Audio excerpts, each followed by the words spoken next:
नमस्कार मित्रांनो. केंद्र सरकारने पेट्रोल आणि डिझेलवरील उत्पादनात शुल्कात वाढ केली, मात्र याचा सर्वसामान्यांना कोणताही फटका बसणार नाही. केंद्र सरकारने पेट्रोल आणि डिझेलवरील उत्पादन शुल्कात वाढ केली आहे. तथापि सरकारच्या माहितीनुसार या वाढीचा सामान्य नागरिकांना कोणताही फटका बसणार नाही.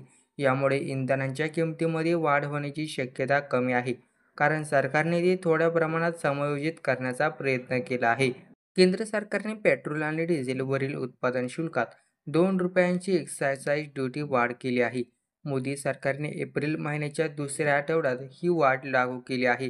तथापि सरकारने स्पष्ट केलं आहे की या वाढीचा सर्वसामान्य नागरिकांवर कोणताही प्रत्यक्ष फटका बसणार नाही.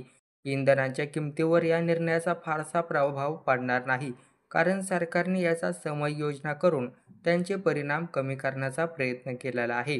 केंद्र सरकारने पेट्रोलच्या एक्साईज ड्युटीमध्ये प्रति लिटर ₹13 तर डिझेलवरील एक्साईज ड्युटीमध्ये ₹11 वाढ केली आहे. त्यामुळे पेट्रोल आणि डिझेलच्या किमतीमध्ये वाढ होण्याची शक्यता आहे. ही ₹2 वाढ असून पेट्रोल आणि डिझेलचे भाव वाढू शकतात. सरकारने हा निर्णय महसूल वाढवण्याच्या दृष्टीने घेतला आहे. तथापि सरकारने सांगितले आहे की यामुळे सर्वसामान्य नागरिकांना फारसा फटका बसणार नाही. केंद्र सरकारच्या पेट्रोल आणि डिझेलवरील उत्पादन शुल्कात वाढ केल्यामुळे सर्वसामान्यांच्या इंधन दरवाढीची भीती लागणं स्वाभाविक आहे.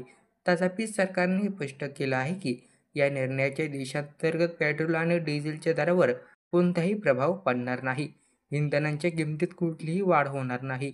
या निर्णयामुळे सरकारला महसूल मिळेल, जो पायाभूत सुविधांचा खर्च जाऊ शकेतो. म्हणजेच इंधनांच्या किमतीवर परिणाम न झाल्यामुळे सर्वसामान्य नागरिकांवर त्यांचा प्रत्यक्ष फटका बसणार नाही, पण सरकारला या वाढीमुळे वित्तीय फायदा होणार आहे.